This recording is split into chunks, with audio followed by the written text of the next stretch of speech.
Spring is turning into summer here in Stockholm, so I'm taking the opportunity to record this video outside using this amazing sunlight in this beautiful weather, and forget a little bit about the artificial lights and the studio lights and recording inside the studio. So we are going today to take a walk, and meanwhile I'm gonna talk about how I hit, not in one video but in several of my videos, 1 million views before I even hit 10,000 followers, and using just my phone. It is gonna be an amazing day, so let's do it.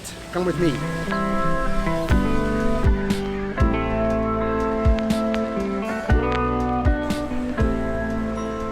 Stockholm is really a beautiful city, and it's impressive to see how the mood changes when the sun starts to come out and the leaves start to get green and nature comes alive. It's impressive how the mood of people change. So when I started my Instagram account, the first thing that I did was to choose a niche. I studied this niche that I wanted to make videos. I chose the niche of dark, moody content, cinematic videos of like blue hour and night, and I started doing videos like that and posting every day. And back then I didn't even have money to be taking bus, so I was literally just taking my phone and walking around and trying to practice my composition, trying to practice how I would frame things, trying to practice exposition, you know, the light, how I wanted the contrast, the moodiness, the amount of lights that I wanted hitting the sensor. So all of that I had to study, I had to test, I had to practice until I hit the spot where people started noticing my content. And the first video that I hit 1 million views, I didn't even have 10,000 followers yet. And after that one it started going viral, I had all my previous videos also started going viral, you know, and the videos after. So it's like it became this snowball that just went, and you know, the algorithm caught up with it, and it just went, and it was crazy, you know.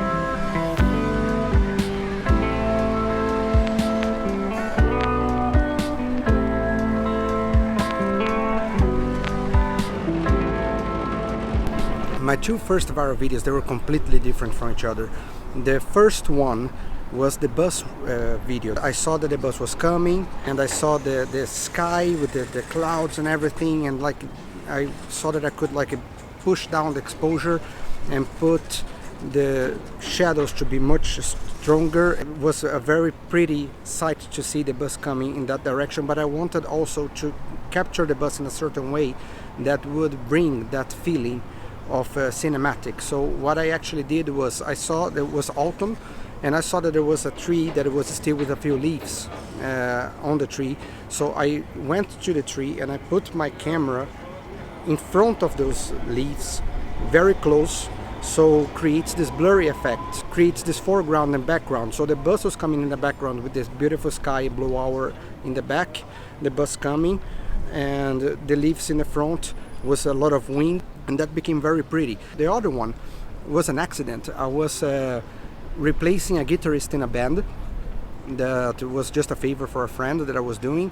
The guitarist of this band was like about to be a father, and they had a gig and they were needing a replacement, so I just stepped in and I was rehearsing with them. So they were picking me up by car, and we were going because it was in the other side of town, and it started snowing.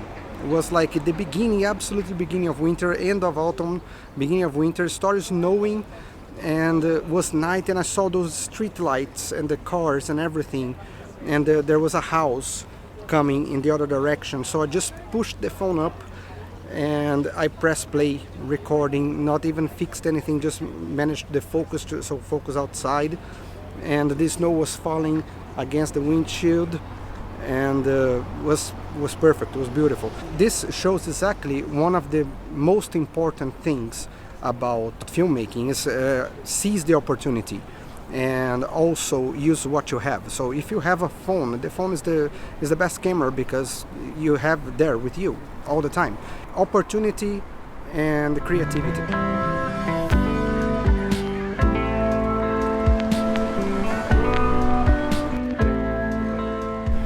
So it is very important to choose a niche and not go out of that niche. unless you want to change completely the style of content that you're making, but to choose a niche and go with it and be consistent. That's very, very, very important. Another very important thing is to interact with people. Write captions that make people comment, that make people ask questions, and interactions are very important.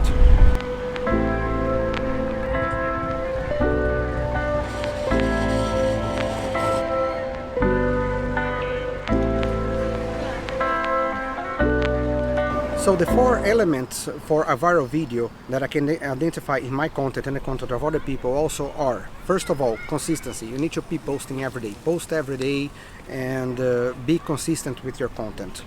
Second element is the quality of your content. I always film in the highest quality as I can. I always pay attention to the composition, to the framing, to the light. I always film in 4K, 60 FPS. So it's like quality is always very important. Third element is the niche, vibe, and mood of your content. That's all in the same box. You need to pay attention to the vibe of your content, you need to pay attention to the mood of your content, and the niche. If you follow the niche, the mood, and the vibe, is already a recipe for success. And the fourth element is relevancy and shareability. The more relevant and the more shareable your video is, the better to go viral. So if your content is relevant, if your content is shareable, if you put questions in the caption and make people interact with your content, save your content, share your content, this is gonna make your content be more and more viral. The more shareable it is, the more people resonate with it, the more chances it has to go viral.